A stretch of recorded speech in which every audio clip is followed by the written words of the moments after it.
Welcome back to my series on the annotated bibliography assignment for English 1. I'm Professor Pecora, and in this fourth and final video, I'll discuss the analysis paragraphs required for each source annotation in this assignment. The analysis paragraphs require two basic parts. First, analyze what makes the source particularly useful and unique. Explain why, out of all of the sources available on your subject, you chose this one. Second, discuss how the source relates to the other research that you found by making a connection between it and one other article that you're annotating for the AnnBib assignment. To make a connection, you might analyze one way that the two articles agree or disagree on a particular point. A specific part of this assignment is that you quote or paraphrase from the other source in this analysis paragraph. Not only does this motivate students to practice quoting, paraphrasing, and using in-text citations, but it helps you get a better understanding of the overall issue that you're researching and how the ideas and opinions on the subject relate to each other. So I'm going to demonstrate writing analysis paragraphs with a few examples. As I do so, I'll speak briefly about appropriately citing sources using in-text MLA style. Alright, so one of the things that I recommend doing is jotting down notes about the 6 sources that you plan on using for your annotated bibliography. Once you've found all of your sources, then think about the different relationships between those 6 sources. When you're making these connections for your analysis paragraph, it's important that you don't just repeat the same connections over and over. So for example, I'm going to show how Handwork's article relates to Bannatyne's article in my analysis paragraph on handwork. When I write my analysis paragraph on Bannatyne, I'm not going to just repeat what I said and connect it back to handwork. Instead, I'm going to talk about how Bannatyne's article then relates to Boas's article. So in doing this, I'm making multiple connections, a variety of connections.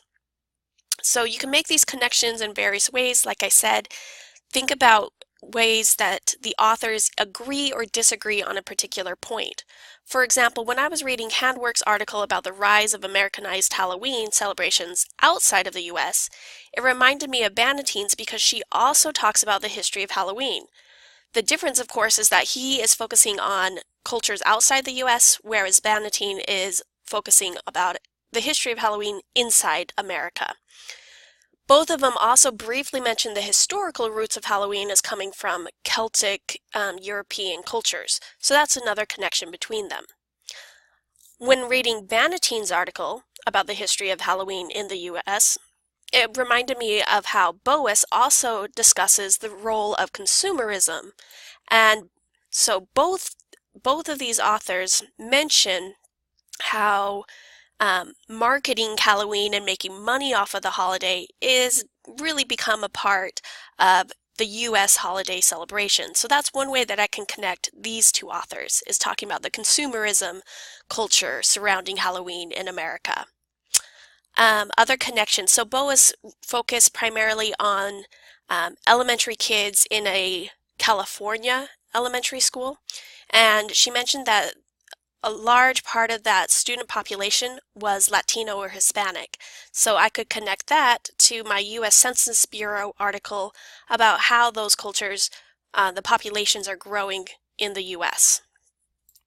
Because they're talking about this particular cultural group, I can potentially connect that to another article I found by a group of authors that talk about how the costumes used around Halloween celebrations sometimes reinforce racial stereotypes, but they also allow us to question and engage with the so-called racial others. So I could connect those two articles that way. I could also talk about how this article is focusing on costuming and its relationship with racism, whereas this one is talking about costuming and its reinforcement of masculine norms or trends or gender stereotypes. So because both of these are discussing stereotypes that are reinforced and questioned through Halloween costumes, I could connect those two that way. Again, this one, because it's talking about branding masculinity through Halloween costumes, I could also connect that back to Boas's article because she was focusing on the sexuality of Halloween costumes, but she was primarily focused on female students. So one of the contrasts then is that this one's focusing more on masculine representations and this one is more about feminine sexuality. So those are some of the different ways that I could connect my 6 sources when I'm trying to write my analysis paragraphs for them. So let me show you what I've written so far. So for the Bannatyne annotation, scrolling down, this is what I wrote for my analysis of her source, her article. Bannatyne's article does a great job discussing some of the ways in which changes in American culture and demographics, for example, the shift from largely rural populations to major populations in cities across the U.S., affected the ways that Halloween has been celebrated in this country. Okay, so that right there is me discussing what makes her article particularly useful or unique in answering my original research question, which is, how has the holiday of Halloween been affected by American culture? So that's how you want to start off, is by discussing how the article is answering your research question, what particular perspective it's offering or unique information it's providing in response to your research question. Now I'm going to begin to make connections between her article and another article in my annotated bibliography, specifically the article by Boas.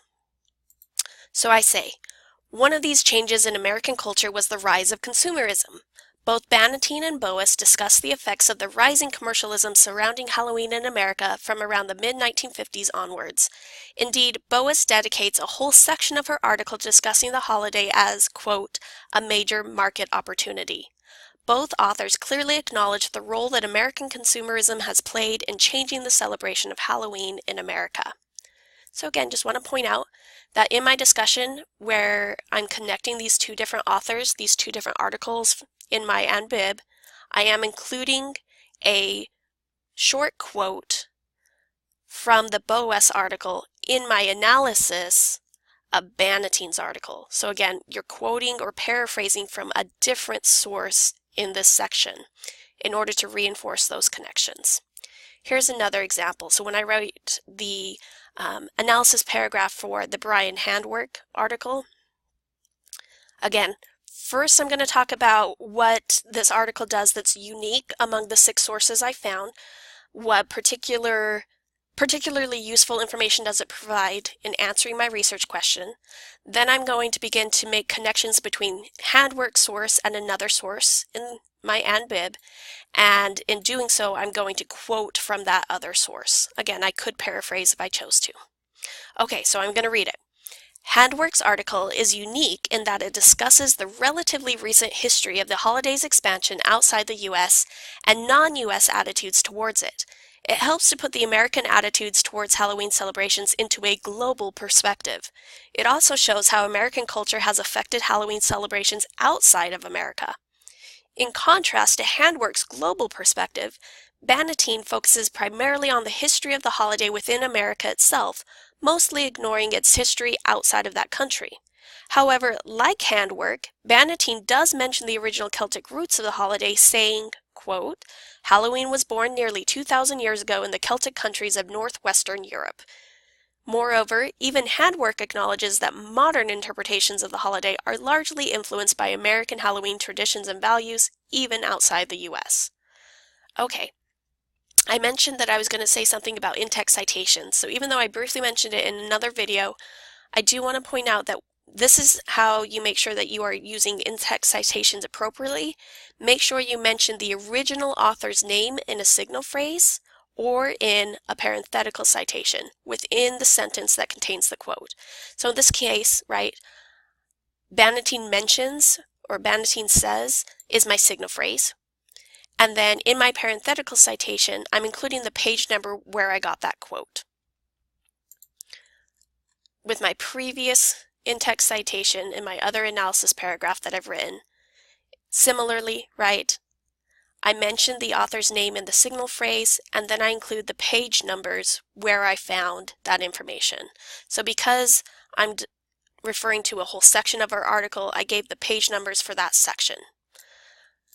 If you have any questions about in-text citations, feel free to reach out to your professor. You can also work with the KCC Writing Studio tutors to make sure that you're following your citation guidelines correctly. And that is it for this video and for this series as a whole. Hopefully you found it helpful.